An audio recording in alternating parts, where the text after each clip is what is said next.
Dear friends, मेरा नाम सुभाष चौधरी है और मैं भारत का एक सामान्य नागरिक हूँ। आज का वीडियो बहुत इंपॉर्टेंट है हमारे सारे सीनियर सिटीजन फ्रेंड्स के लिए, दोस्तों के लिए, मित्रों के लिए जिनकी उम्र 55, 50, 60, 65 से ऊपर हो गई है, या जो वरिष्ठ नागरिक होने वाले हैं जिनकी उम्र 50, 55 से ऊपर हो रही है। उन सब के लिए ये वीडियो बहुत ही इम्पोर्टेंट है, बहुत ज़रूरी है।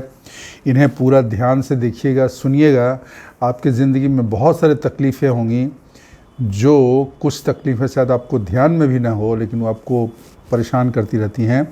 गाहे बगाए आपको ध्यान कभी आता है, कभी नहीं आता है, लेकिन आप दुखी रहते हैं, परेशान रहते हैं, उलझन में रहते हैं, बीमार रहते हैं, तकलीफ़ में रहते हैं। उन सब से पूरी तरीके से छुटकारा पाने के लिए ये वीडियो आपके लिए है। वीडियो बहुत ज़रूरी है आप सबों के लिए, तो इसको पूरा देखिएगा। आज हम बात करेंगे ऐसी 6 चीज़ों की बात करेंगे, ऐसे 6 थिंग्स, 6 बातें, 6 चीज़ें जिसको अगर आप होल्ड किए रहोगे तो आप ज़िंदगी में बहुत दुखी रहोगे। जो आपको गोल्डन पीरियड है, जो गोल्डन ईयर्स है, दैट इज़ जिसको हम इंश्योरेंस वाले बोलते हैं, बट मैं भी मानता हूँ 60 के बाद इट्स गोल्डन पीरियड। मीन्स अगर आपका बॉडी फिट है, स्वस्थ हो, पैसे हैं काम लायक, तो फिर it is a golden period. कुछ नहीं करना है, मौज मज़े करना है, एंजॉय करना है, घूमना है, फिरना है, खाना है, पीना है हिसाब से और खुश रहना है। तो दोस्तों, लेकिन अगर आप किसी बुज़ुर्ग से बात करोगे, अपने दोस्तों से बात करोगे, सामने तो सब अच्छा ही दिखते हैं, लेकिन ज़रा थोड़ा आराम से बात करना, कभी अकेले में बात करना, थोड़ा शांति से बात करना, उनके सुख दुख की बात करना, फिर वो जब वो मन के पर्दे खोलेंगे तो आपको पता लगेगा बहुत चीज़ों का अफसोस, बहुत चीज़ों का दुख, बहुत चीज़ों का पश्चाताप और बहुत सारा दर्द उनके अंदर छिपा रहता है, जो प्रकट में नहीं बोलते हैं, क्योंकि लोग बोलेंगे तो लोग मजाक ही उड़ाएंगे या उनको अनकंफर्टेबल रहेगा, लेकिन दिल में दर्द बना रहता है। दिल में दर्द बना रहता है और उम्र होने के साथ साथ, उम्र बढ़ने के साथ बहुत बार वो दर्द बढ़ता जाता है और कई बार वो दर्द, वो तकलीफ़, वो परेशानी, वो उलझन इंसान की ज़िंदगी को पूरा हफाजाट कर देता है, बर्बाद कर देता है। और ओल्ड एज में खासकर याद रखिए, 72, 75 साल के बाद ये तकलीफ़ें ज़्यादा देती हैं। ये मोस्टली मन की तकलीफ़ें हैं, मन के दुख हैं, और इसे कोई जल्दी बताता नहीं है। कहा भी गया है, मन की तकलीफ़ मन में ही रखे, दूसरे जो है उसके बारे में बात करोगे तो तुम्हारे साथ मजाक ही उड़ाएंगे और तकलीफ़ तो कम होगी नहीं। लेकिन आज हम उन तकलीफ़ों की बात करेंगे और हम ये भी बात करेंगे उन तकलीफ़ों से आप कैसे बाहर निकलोगे। तो हमें कौन सी चीज़ें हैं जिसके बारे में नहीं सोचना है, पछतावा नहीं करना है। सबसे पहली चीज़, रिग्रेट ओवर पास्ट डिसीजन। पहले कुछ निर्णय लिया और वो निर्णय गलत हो गया, और गलत हुआ तो ऐसा गलत हुआ कि उसकी वजह से बहुत तकलीफ़ें उठानी पड़ी। कोई इन्वेस्टमेंट, कोई शादी, कोई लड़ाई, कोई झगड़ा, कोई कहा सुनी, बहुत बार वो आपकी सारी ज़िंदगी को बदल देता है, मतलब निगेटिवली। सब कुछ आपका तितर बितर हो जाता है, बिखर जाता है, और बाद में आप सोचते हो काश मैंने ये काम नहीं किया। और चूँकि उस बिखराव का दर्द, उसकी परेशानी, उसकी वजह से होने वाली तकलीफ़ें आपको आज भी झेलनी पड़ती हैं, आज भी आपके मन में घूमता रहता है। तो आप सोचते हो यार उस दिन हमने ये बोल दिया या हमने ये काम कर दिया, ये ना करते तो शायद ठीक रहता। लेकिन मैं आपको बोल रहा हूँ, regret is not a solution. पछतावा किसी चीज़ का सॉल्यूशन नहीं है। अगर उस गलती को करने से आपको कुछ सीख मिली और वो गलती फिर आपने नहीं दोहराया, यही उसकी सीख है।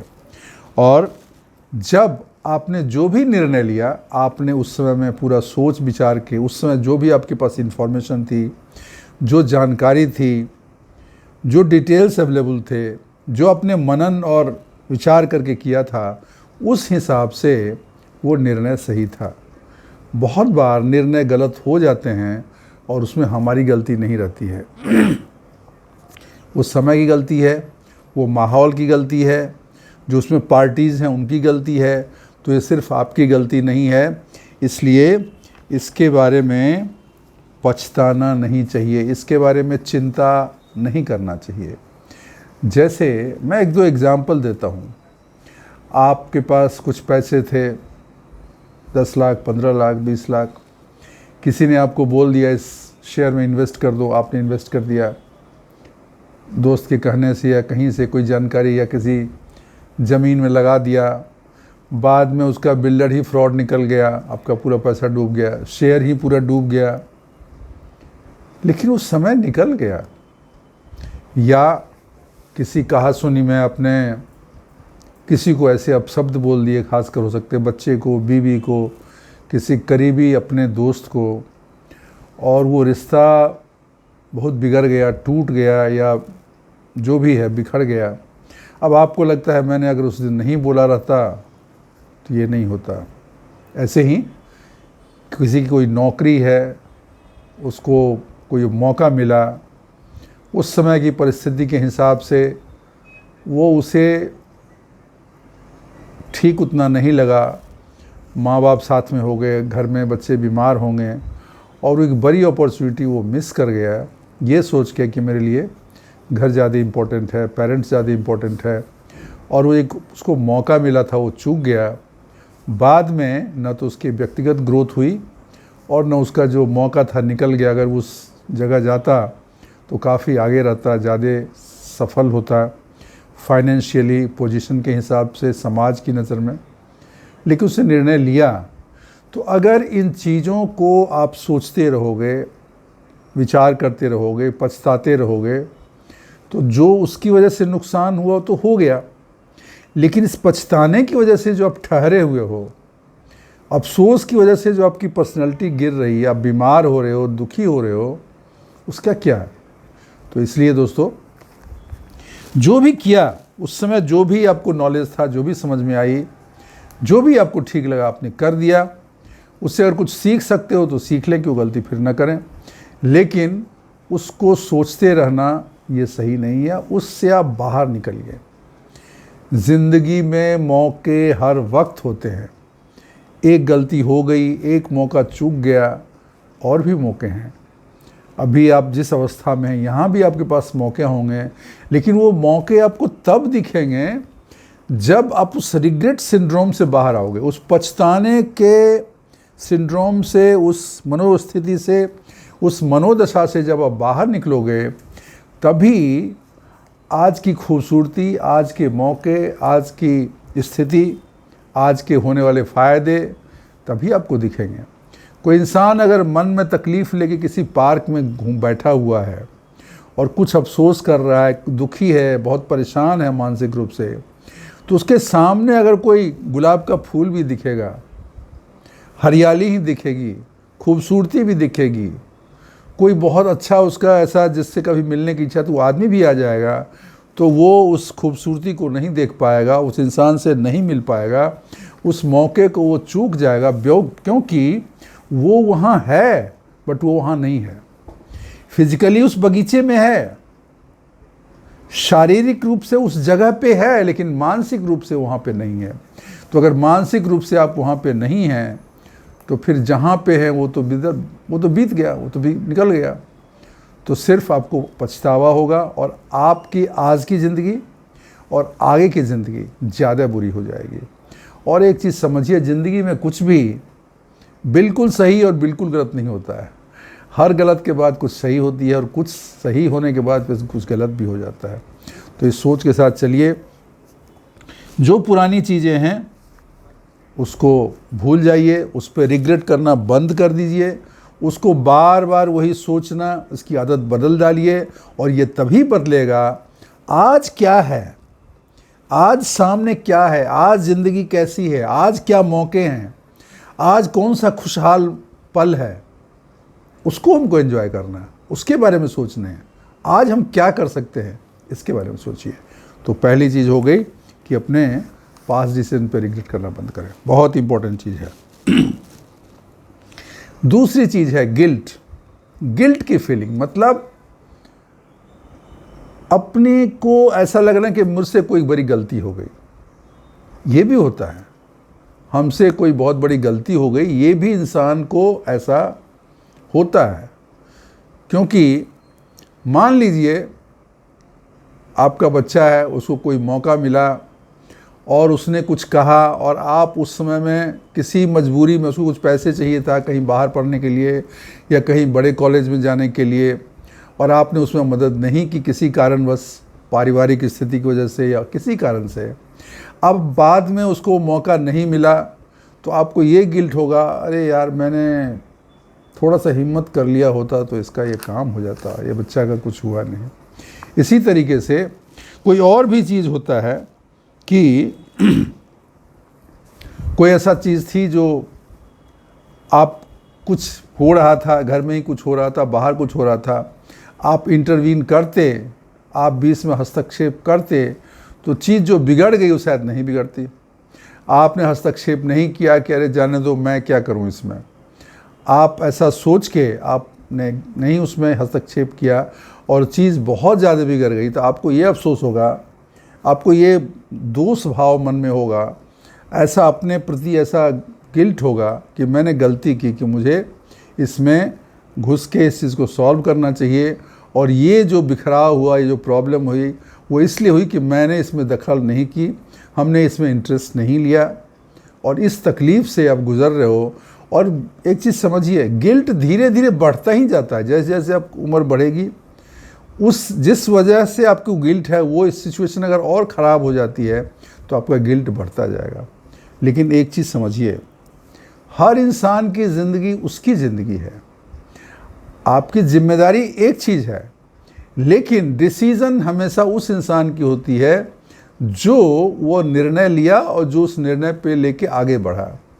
तो आप ये समझिए कि आपको ये देखना है कि क्या मेरी उसमें गलती थी, और बहुत बार लगेगा आपको, अगर आप ऑब्जेक्टिवली सोचेंगे, गिल्ट तो आपको होता है, आपको अपराध भाव आता है, अपराध बोध होता है, लेकिन अगर आप थोड़ा निरपेक्ष होकर सोचेंगे आपको लगेगा हमारी कोई गलती थी नहीं। क्योंकि अगर गिल्ट की फीलिंग रहेगी तो आपको क्रोनिक स्ट्रेस हो सकता है, रेस्टलेस हो सकता है, डाइजेस्टिव सिस्टम आपका अफेक्ट हो सकता है, और बहुत बार अगर बहुत कंटिन्यूअस टाइम तक रहेगा तो डिप्रेशन हो सकता है, हार्ट की फंक्शनिंग भी अफेक्ट हो सकती है। प्लीज़ इसे ध्यान रखिए। तो ये चीज़ जो है ना इम्पोर्टेंट है, इसीलिए अपने गिल्ट से बाहर आइए, उस फीलिंग को छोड़ दीजिए, वो आपकी गलती नहीं है, आपको जो ठीक लगा, जैसा लगा वो आपने किया, और हर समय हर व्यक्ति हर चीज़ नहीं कर सकता। आप अपनी ज़िंदगी के लिए जिम्मेदार हैं, उस पर आप ध्यान दीजिए और इस अपराध बोध के भाव से बाहर आइए। आपकी जो भी एबिलिटी है उसकी क्या बाउंड्री है उसको समझिए और उसी बाउंड्री में रहिए, और अपने से पूछिए क्या मैं सच में इसके लिए रिस्पॉन्सिबल था। और आपको बहुत बार ऐसा लगा कि आप रिस्पॉन्सिबल नहीं थे, लेकिन फिर भी आप अपराध बोध से ग्रसित हैं, ठीक है ना।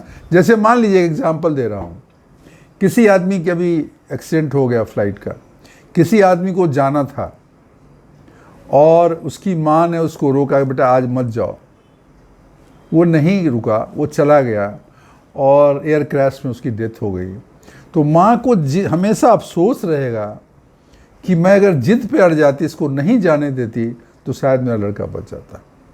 लेकिन ये कैसे संभव था? क्योंकि हमें नहीं पता है भविष्य के गर्त में क्या छिपा हुआ है, वो वर्तमान में पता नहीं चलता है। जब भविष्य की परतें उजागर होती हैं, जब चादरें हटती हैं, तभी हमें पता लगता है। और भविष्य की चीज़ वर्तमान में हम इंटरपोलेट कर सकते हैं, लेकिन वो पता नहीं कर सकते हैं और किसी जानकारी हमें नहीं हो सकती है। तो दोस्तों, ये सेल्फ ब्लेम और ये गिल्ट की फीलिंग, उससे आपको बाहर आना है। तीसरी चीज़, हर चीज़ को कंट्रोल करना। एक वक्त था आप हर चीज़ कंट्रोल करते थे, बच्चे को, बच्चे की पढ़ाई को, घर के मूवमेंट को, घर में डिसीजन लेते थे, हर चीज़ आपके कंट्रोल में था और उसके आउटकम पे भी आपका कंट्रोल था। लेकिन एक वक्त आता है जब इंसान का कंट्रोल अगर आप करते रहोगे तो आपको ज़्यादा तकलीफ हो जाएगी। तो इसलिए हमें डी कंट्रोल भी करना चाहिए, ठीक है ना। The emotional flexibility to increase tends to increase as we age, ठीक है ना। हमारे एज बढ़ने के साथ हमको इमोशनल फ्लेक्सिबिलिटी भी बढ़ानी चाहिए। ठीक है, चलता है, आप सब चीज़ डिसीजन लेते थे, लेकिन अभी लड़का आपका जवान हो गया, शादी हो गई, बच्चे हो गए, कुछ डिसीजन उसको भी लेने दीजिए, तो ये बैलेंस बना रहेगा। लेकिन अगर हर डिसीजन पे आप ही कंट्रोल करोगे तो फिर लड़के का ग्रोथ कब होगा। तो आप जब कंट्रोल को धीमा करते हो, जब अपने होल्ड को थोड़ा कम करते हो, तो दूसरा व्यक्ति अपनी होल्ड को बढ़ाता है। आप जब धीमा करेंगे तब तो दूसरे का ग्रिप बढ़ेगा, और जब दूसरे का ग्रिप बढ़ेगा तो धीरे धीरे उसका भी विकास होगा। आपका विकास हो गया, आपका ग्रोथ हो गया, आप अभी गोल्डन पीरियड में चल रहे हैं। तो जो व्यक्ति इनकमिंग है उसको भी बढ़ने का मौका दीजिए, उसको भी विकास करने का मौका दीजिए। ये तभी होगा जब आप अपनी ग्रिप को कम करेंगे और उसकी ग्रिप को बढ़ने देंगे। समझ रहे हैं ना। तो बहुत लोगों का रहता है कि एकदम 70, 72, 75 भी हो गए, लेकिन किसी चीज़ में घर में उनके निर्णय के बिना कुछ नहीं होगा। ऐसा नहीं है, कुछ निर्णय उनको भी लेने दीजिए जो आज तक निर्णय नहीं लिए थे, ताकि उनको निर्णय लेना सीख सकें और निर्णय लेने की आदत पड़े, ताकि वो भी आपकी तरह शक्तिशाली, बुद्धिमान और सफल व्यक्ति बने। तो ये है ना, when we loosen our grip, we allow others to grow। जब अपनी ग्रिप को हम ढीला करते हैं तो हम दूसरे को आगे बढ़ने में मदद करते हैं, in their own time and way, and we give ourselves room to breathe। और फिर हमारे लिए भी आसान हो जाता है, हम खुली सांस ले सकते हैं, हमारी जिम्मेदारी कम हो जाती है। जिम्मेदारी कम होना भी अपने आप में एक आनंद है। आपको हड़बड़ी नहीं है, दूसरे लोग कर रहे हैं काम, आप you see from a distance, आप ओवरसी कर रहे हो, कहीं आपको कुछ गड़बड़ लग रहा है, देन यू इंटरवीन, तब आप बोल सकते हो। लेकिन let other also do the things, ठीक है ना। So the about recognising where our influence ends and where acceptance begins, letting go of control create surprising kind of strength। ये समझने की बात है। अपने कंट्रोल को जाने देने में भी एक शक्ति आती है। शक्ति आती है कि अब मैं फ्री हूं। There are people who are responsible, who are intelligent, who can handle the things, who can handle the life, who can grow independently. तो ये जो भाव है ना, ये भी एक शांतिपूर्ण भाव होता है। तो दोस्तों, कंट्रोल को भी थोड़ा सा कम करिए, डी कंट्रोल करिए। तीसरी चीज़ है, चौथी चीज़, टॉक्सिक और वन साइडेड रिलेशनशिप, इसको भी छोड़ दीजिए। क्या मतलब? बहुत बार क्या होता है, दोस्त, मित्र, रिश्तेदार, बहुत बार बहुत फैमिली मेंबर, उनसे बात करना, उनसे डिस्कस करना बहुत कठिन हो जाता है। People have a mind set, लोगों के एक माइंड सेट हैं और वो अपने में बदलाव नहीं करते हैं।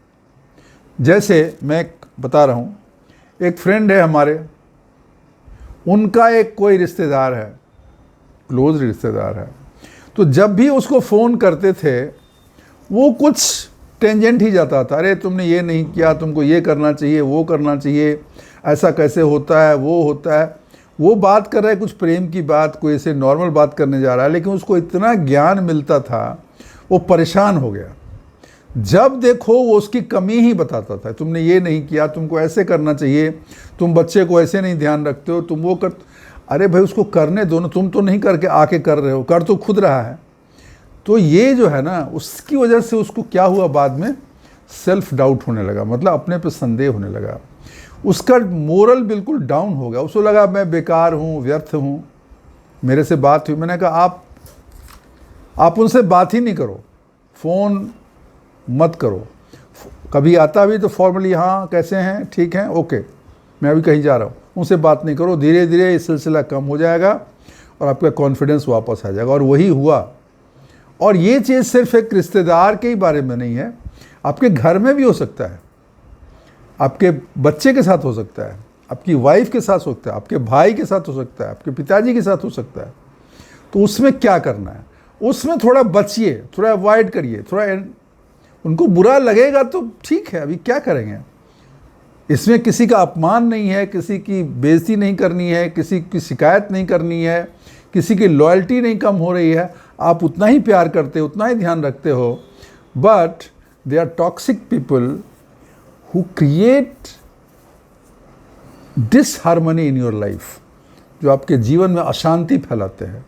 शांति बहुत ज़रूरी है। इंसान शांत तो रहे तभी तो अपने और अपने भविष्य के बारे में सोच सकता है। तो ऐसे केसेस में आपको थोड़ा सा डिस्टेंस बना के रखना पड़ेगा। और अगर डिस्टेंस नहीं बना सकते हैं तो थोड़ा सा अवॉइड करना पड़ेगा, थोड़ा सा उसको इग्नोर करना पड़ेगा। एक बार जब ये करने लगेंगे, धीरे धीरे धीरे आप वो ट्रिक सीख जाओगे। करने से होता है, आप करके देखना। अगर ऐसा कभी है तो आप उसको बस इग्नोर करो। सुना, उसको अनसुना कर दो। सुना, उस पर कोई रिएक्ट नहीं करना, कुछ नहीं बोलना है, कोई जवाब नहीं देना। कहीं निकल जाओ, कुछ और बात करने लगो, उसको सुनो। ये बहुत बार हो गया, वो जिद पे अड़ जाएगा, अरे तुमने बताया नहीं, स्माइल कर दो, बस हो गया, जवाब नहीं देना। बिकॉज जवाब दोगे तो फिर उधर से बहस आएगा, आपको उसमें पढ़ना नहीं है। ये एक बहुत बड़ा ट्रिक है, सीखना पड़ता है। तो इस केसेस में भी आपको छोड़ देना है इन चीज़ों को, ऐसे टॉक्सिक रिलेशंस को, ऐसे टॉक्सिक लोगों को, ऐसे फैमिली मेम्बर्स को, ऐसे दोस्त को, उनसे आप थोड़ा बच के रहिए, बहुत ज़रूरी, ताकि आपकी मन की शांति बनी रहे। और पांचवी चीज़ आ गई, इसको भी छोड़ दो। पांचवी चीज़, old levels and identities that no longer fit. आप थे जनरल मैनेजर थे कंपनी में, आप जनरल मैनेजर थे कंपनी में, आप जो है वाइस प्रेसिडेंट थे किसी कंपनी में, किसी बिजनेस के मालिक थे। किसी कारणवश, बिकॉज आप रिटायर हो गए, आपने हैंडओवर कर दिया, या बीमार रहे, अभी आप नहीं हैं। अभी जब नहीं हैं तो आपका वो ओहदा के साथ जो जुड़ी हुई सम्मान और इज्जत और प्रतिष्ठा और पहचान थी, वो भी चली गई। अब आप उसके लिए परेशान रहते हो कि मुझे वो सम्मान, वो इज्जत, वो प्रतिष्ठा नहीं मिल रही है जो मुझे मिल रही थी। लेकिन ये मत सोचिए, जो भी आज हो, आज क्या हो वो इम्पोर्टेंट है। तो अगर आपको वो चीज़ ख़त्म हो गया तो उसको लेके कैरी करना, वही मैं ये था, मैंने ये किया, वो क्या समझता है, अरे मुझे जानता नहीं है, मैं जनरल मैनेजर था, मैं वाइस प्रेसिडेंट था, मैं एसडीएम था, मैं डिस्ट्रिक्ट मजिस्ट्रेट था, मैं कलेक्टर था। तुम थे, अब नहीं हो। इस चीज़ को समझो। आज क्या हो तुम, आज तुम्हारा क्या कंट्रीब्यूशन है। अगर कंट्रीब्यूशन नहीं है तो उसको भूल जाओ और नॉर्मल रहो। और अगर कंट्रीब्यूशन कर सकते हो तो करो, वो तुम्हारी पहचान होगी। मान लीजिए कोई पेंटिंग सीखता, हमारे एक आध दोस्त थे, रिटायर हो गए, now they have taken up painting. वो पेंटिंग करता और इतना उसका शौक था पेंटिंग का, इतनी पेंटिंग्स बनाई कि उसकी प्रदर्शनी भी लगती है। Now he goes all India पे इधर उधर घूमता रहता है। कोई गीत गाने का शौक़ पैदा कर लेता है, कोई ऐसा बागवानी का शौक़ पैदा कर लेता है, पूरा 5 एकड़ में ऐसा पेड़ लगाया आम का, ये वो, उसी में बिजी हो गया। तो अगर आपके पास इतना है अपने पहचान को बनाए रखने के लिए तो कुछ करिए। लेकिन अगर वो भी नहीं मन है, जाने दो, जस्ट लेट इट गो। कभी कभार, और मेरे ख्याल से अक्सर ओल्ड एज में, चीज़ों को जाने देना और चीज़ों को शांति से देखते रहना, स्माइल करना, ये भी एक आनंद है। और एक्चुअली जीवन का यही आनंद है। इसको सीखने की कोशिश करिए। तो ये पांचवी चीज़ होगी कि ओल्ड लेवल्स का कोई मतलब नहीं है, उसको होल्ड मत करिए। उसके लिए पुरानी चीज़ों को मत दोहराइए। उसको रखने के लिए, उसको बताने के लिए मैं क्या था, मैंने क्या किया, हो गया। People are not interested. आप ज़बरदस्ती करोगे तो लोग भाग जाएंगे। तो ये छोड़ दीजिए। बहुत लोग मुझसे पूछते हैं आप क्या करते थे, कहाँ थे, क्या करना है। मैं आज की तारीख में आपका दोस्त हूँ, आपके साथ हूँ, आपके सुख दुख को शेयर करता हूँ। मेरी पहचान यही है। मैंने क्या नौकरी की, क्या किया, नहीं किया, क्या मतलब से कोई मतलब नहीं है। The important thing is am I able to connect with you. क्या मैं आपसे अच्छे से बात कर पाता हूँ, क्या हमारे मन मिले हुए हैं, क्या मैं आपके किसी लायक हूँ किसी तरह की मदद के लिए। अगर वो है तो बस हो गया, इतना ही काफ़ी है। That is all is important. और लास्ट बहुत इंपॉर्टेंट चीज़ है, द नीड टू रश और प्रूव एनीथिंग। अभी आपको हड़बड़ी नहीं करनी है किसी चीज़ के लिए। और याद रखिए, आपको किसी को कुछ भी प्रूव करने की ज़रूरत नहीं है, वो वक्त ख़त्म हो गया। बहुत लोगों को ऐसा रहता है, रिटायर हो जाते हैं, हमेशा बिजी दिखने में लगे रहते हैं। दे हैव इंटेंशन कि मैं अगर बिजी नहीं दिखूंगा, मैं अगर व्यस्त नहीं दिखूंगा, मेरे अगर कैलेंडर भरे हुए नहीं हैं एंगेजमेंट से, तो मेरा सम्मान कम हो जाएगा, समाज में लोग समझेंगे खाली हो गया। ऐसा नहीं सोचिए, ऐसा नहीं सोचिए।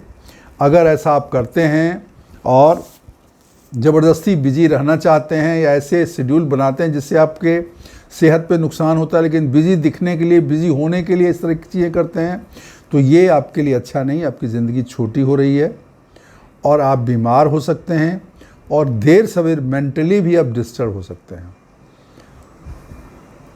एक वक्त आता है जब इंसान को कुछ भी प्रूव करने की ज़रूरत नहीं है, किसी चीज़ की हड़बड़ी नहीं है, और जो इस सोच को अपना लेता है वही असली इंसान है। वो लंबा जीता है, वो स्वस्थ जीता है, और समाज में उसकी इज्जत और पहचान उन लोगों से लंबे समय में देखेंगे तो ज़्यादा होती है जो बहुत दौड़ धूप करते रहते हैं। शांत रहना, विचारशील रहना, मुस्कुराते रहना, जैसा जो है, वही सच है, ऐसी सोच रखना ही जीवन में का आनंद का स्रोत है। फाइनली आप कुछ भी करोगे, क्या फ़र्क पड़ता है। In this time it is more important you are happy, your brain is peaceful, your heart is peaceful, you enjoy the small beauties of the world. एक बच्चे की स्माइल आपको अच्छा लगता है, आप ओस की बूंदें जो पत्तों पे पड़ती हैं उसको आप एंजॉय करते हो। जब बारिश गिरती है और जब पौधे हिलते हैं और जब लोग उसमें भीगते हुए चलते हैं, उसको देखने में आपको आनंद आता है। वही आनंद असली। अगर वो आनंद आपको मिलने लगा तो आप समझिए आपका जीवन सफल है, आपका golden years really golden years हो गया है। तो दोस्तों, ये 6 चीज़ें हमने आपको बताया। इन चीज़ों से बाहर आ जाइए, छोड़ दीजिए, और फिर देखिए ज़िंदगी कितनी खूबसूरत है, कितना शांतिपूर्ण आपका जीवन हो जाएगा। मन शांत रहेगा, मन की अशांति खत्म हो जाएगी, और वो ऐसी शांति रहेगी जो बनी रहेगी, क्योंकि आपको कुछ प्रूव नहीं करना है, आपको किसी को कुछ दिखाना नहीं है, आपको किसी को कंट्रोल नहीं करना है, आप किसी के लिए रिग्रेट नहीं कर रहे हो, आपके मन में किसी के लिए गिल्ट नहीं है। सो आप जो है एक पूर्ण व्यक्ति बन चुके हो, और यही हमारा उद्देश्य है। पूर्ण व्यक्ति बनने के बाद सिर्फ आनंद है, सिर्फ सुख है। तो दोस्तों, अगर आप इसको करते हैं तो आपको फ़ायदा करने के बाद ही पता लगेगा। मैं तो सिर्फ बता सकता हूँ, करके देखिए और फिर बताइए। अगर ये वीडियो अच्छी लगी हो तो इसको ज़रूर लाइक करिएगा, चैनल सब्सक्राइब ज़रूर करिए, और क्योंकि आपको बहुत ज्ञानवर्धक, मन को शांत करने वाले, मन को आनंदित करने वाले वीडियो मैं बनाता हूँ। और ये वीडियो मैं कहीं से कुछ ऐसा देख पढ़ के नहीं, मैं सोचता हूँ, विचारता हूँ, जो मैं खुद महसूस करता हूँ अपने जीवन में, वही चीज़ मैं बताता हूँ। तो ये जो भी चीज़ें हैं वो मेरे दरअसल अनुभव ही हैं। तो दोस्तों, अपने कमेंट्स ज़रूर डालिएगा, दोस्तों को शेयर करिएगा, और बस आज के लिए इतना ही। थैंक यू, शुक्रिया, धन्यवाद।